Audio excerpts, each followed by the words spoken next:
Bonjour et bienvenue dans cette nouvelle vidéo.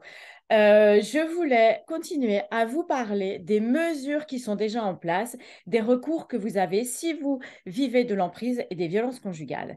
Alors aujourd'hui, je voulais faire un point sur quelque chose d'important. Auparavant, je vous invite à vous abonner, à partager, à commenter. Je suis à votre écoute et je me ferai toujours un grand plaisir d'échanger avec vous si vous avez besoin d'écoute, d'aide, de conseils ou tout simplement si vous êtes très intéressé par ce sujet. Voilà, je voulais vous rappeler quelque chose qui est primordial au sujet des dépôts de plainte.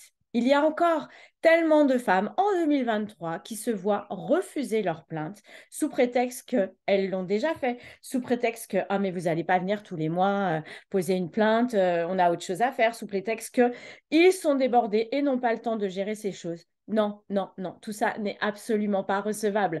Effectivement, l'article 15.3 du Code pénal stipule que les forces de police sont dans l'obligation de recevoir un dépôt de plainte, quel qu'il soit. En fait, ce n'est pas leur rôle de juger si la plainte est légitime ou non. Non, non, ça, c'est pas du tout leur rôle. Eux, ils sont juste là pour saisir une plainte. Donc, ils n'ont aucun droit de vous refuser un dépôt de plainte. C'est le procureur de la République ensuite qui jugera si cette plainte est recevable ou non et qui fera mener une enquête ou la classera sans suite. Donc, important, la police a l'obligation de prendre votre plainte. Article 15.3 du Code pénal. Donc, si un commissariat refuse de prendre votre plainte, c'est illégal. Vraiment, faites passer ce message très, très important. Article 15.3. Une chose importante à faire quand vous voulez porter plainte, c'est déjà tellement compliqué.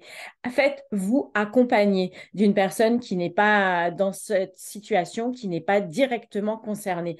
Elle pourra être un appui solide si vous vous retrouvez complètement décontenancé par l'accueil que vous pouvez recevoir. Il est parfois excellent. On a de plus en plus de personnes référentes qui sont formées dans les commissariats.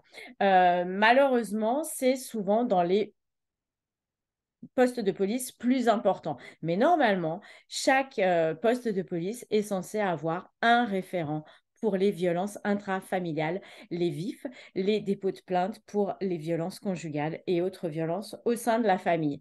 Donc, si vous vous faites accompagner parce que vous pouvez être déstabilisé, vous êtes forcément très mal à l'aise, c'est très, très lourd à porter d'aller déposer une plainte contre un conjoint ou ex-conjoint qui est violent.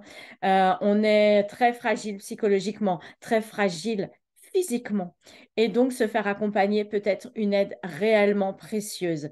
La personne, en plus, si vous vous faites refuser l'accès à sa plainte ou si vous devez baratiner, ce qui m'est arrivé des tas et tas de fois, c'est insupportable.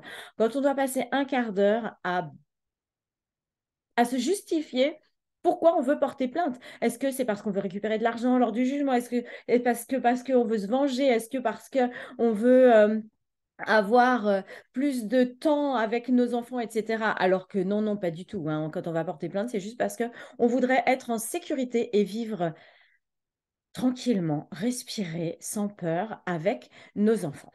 Voilà, c'est juste ça qu'il faut réussir à faire comprendre. Donc, cet accueil peut encore parfois être très inconfortable et voire très douloureux. Donc, faites-vous accompagner. La personne avec vous pourra donc, elle, s'interposer et expliquer qu'un dépôt de plainte est absolument obligatoire, mettre en avant l'article 15.3 quand vous ne serez pas forcément en capacité de vous défendre dans ce cas de figure.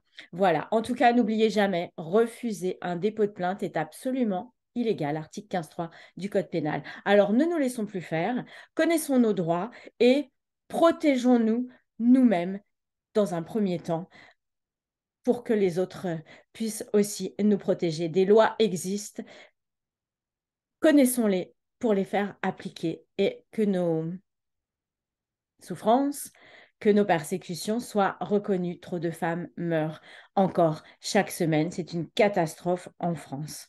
Voilà. Merci pour votre écoute et à très bientôt dans une prochaine vidéo.